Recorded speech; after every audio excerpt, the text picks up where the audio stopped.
There's no rush like gambling. Ask any bettor. Whether they win or lose, the brain's reward system is overloaded with dopamine, which is something all humans crave. It's a very addictive chemical, and we get the same kind of release when we get a message or notification on our cell phones. And fans are always looking for ways to immerse themselves into the game even more with things like fantasy sports, which I personally love, and then just betting on the spread, the over-under, or the money line for any given game. And this in part has led to the boom of the United States sports betting industry, which shows no signs of slowing down anytime soon and really only shows signs of exponential growth in the near future, considering sports betting has become more legal as time has gone on across the entire United States. Now, the word gambling tends to get a bad rap, but it can provide many external benefits. And I'm Chris Pinnell, and I'm going to tell you why sports betting should be legal across the entire United States. Casinos have had a massive impact locally already, but the potential for sports betting can be even greater.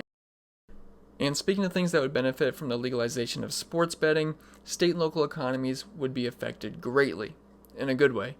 The American Gaming Association projects that the sports gambling industry will be a $41.2 billion industry annually, and a sizable portion of that will go to more local economies. In fact, they actually project 19% of that money going directly to local economies and 53% of that money going directly to the national GDP. Now, the common concern with legalization of sports betting might be that the general perception of it to the public is that it's just people losing money left and right. So most people that aren't familiar with the industry as a whole may ask where the actual benefit is coming from.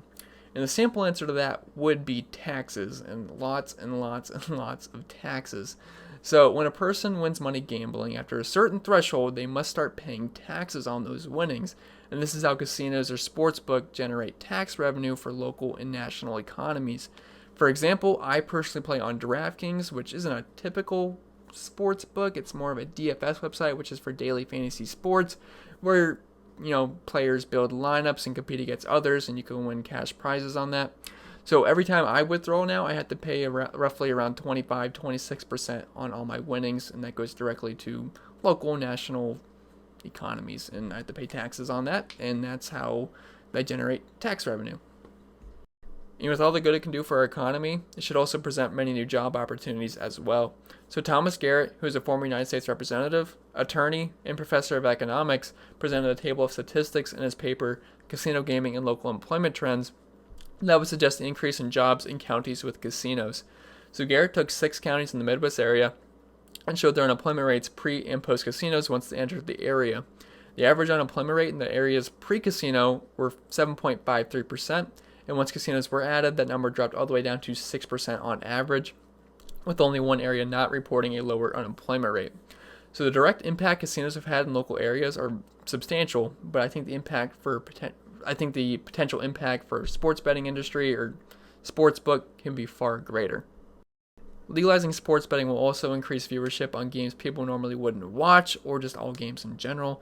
For example, Thursday night football games for the NFL are typically known for producing the worst game of the entire week. The matchups are usually subpar, and the games are statistically lower scoring because the players have less time to rest than the other guys that are playing on Sunday night or Sunday or Monday.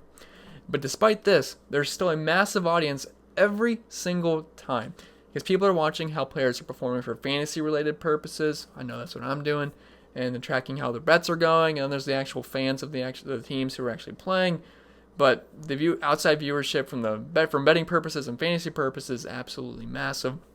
I would have no interest in watching a Thursday night Jets versus Dolphins game, but yet there's a guarantee I'll be watching it every single time for fantasy-related purposes. And that was mainly just on my opinion, but there's numbers to back this up as well. Seth Everett, who is a sports broadcaster and contributor to Forbes, states in his article that a recent poll from Seton Hall suggests that 70% of Americans would be more inclined to watch a sport that they have money on the line for. And Michael McCarthy, who is the lead writer at Front Office Sports, who's also written pieces for USA Today, Sports Illustrated, New York Times, and many other prestigious companies, suggests that football bettors are their most loyal TV viewers for NFL games. They stick around watching blowouts just to see if their fantasy players are producing garbage time, whether the team they bet on covered the point spread, or if they nailed their over-under bet. Now, I couldn't agree more with that statement, as I have personal experience doing the same exact thing that he is describing. And it's also found that people who bet on games are 63% more likely to watch pregame activities, and 53% are more likely to gather with friends and families to watch. And that's a good thing, because more people watching means more money from sponsors, which also leads to more people buying products from said company. And when there's more money, when more money is being made, products can continually be improved for users. So it's a benefit to everybody. And the last main point I want to hit on is the importance of partnerships and Major League sports. So for example, in the background here, we have Major League Baseball, and they're endorsing DraftKings.com right on the fence, and this helps build a trust among fans. This is a mutually beneficial partnership between the two companies. So DraftKings, they're getting endorsement by Major League Baseball. That makes fans feel like it's a nice, safe place to trust, considering Major League Baseball is endorsing it right on their fence. And it helps draw interest into the game, which, baseball is kind of struggling with at the moment for a more youth crowd, which, the youth loves playing daily fantasy sports. So there's a mutually beneficial partnership between the two companies.